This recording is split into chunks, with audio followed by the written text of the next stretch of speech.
in a general sense as well. So there is an entire chapter on what is addiction, because addiction doesn't just come in the form of drugs. There's, addiction to shopping, gambling, food, basically anything you can think of, right? You can become addicted to it.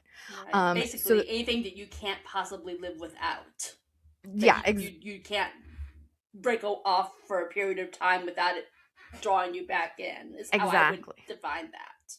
Yeah, which is a great way to do that. And so there's a whole chapter in there that I actually take what the DSM-5, which is the diagnostical criteria for mental health. I put in there what addiction is according to that, and then explain risk factors. So when I was saying a lot of research, I really did a lot of research. I wanted people to understand that, yes, this person has an addiction and it sucks real bad for them, for the family, for everyone in their life. But then I wanted people to also know that it is not a choice. They don't wake up and go, it'd be great if I lost everyone who ever cared about me and I was super high all the time. I think that would make my life great. That's not the way it works. There are so many other factors that happen, just like any other kind of illness. You don't wake up and go, I always use this example because my husband's diabetic. It'd be great if my pancreas stopped working. I had to use insulin every day.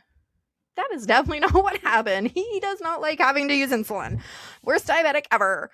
And so I wanted that message to come across in the book as well, is that they are people, but they have an illness. And so the risk factors are in there. And so I go through, I explain those.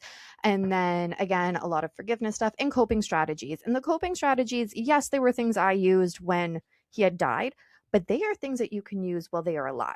Because I lost my brother 20 years before I lost my brother. And that's one of the hardest things to sort of reconcile, is because now that he's gone, there is never a chance of something else.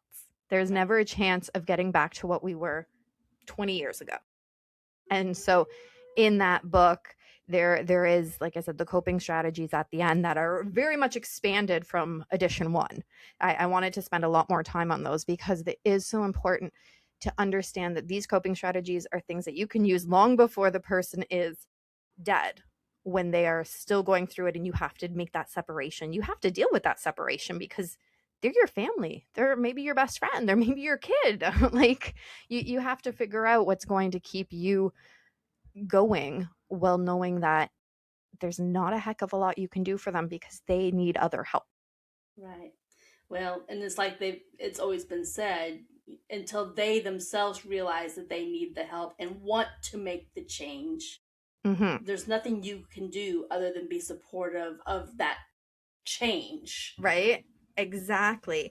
And something, because on my podcast, The Write or Die Show, go check it out. Write like you're writing something. So on The Write or Die Show, you can listen to it anywhere and watch it on YouTube.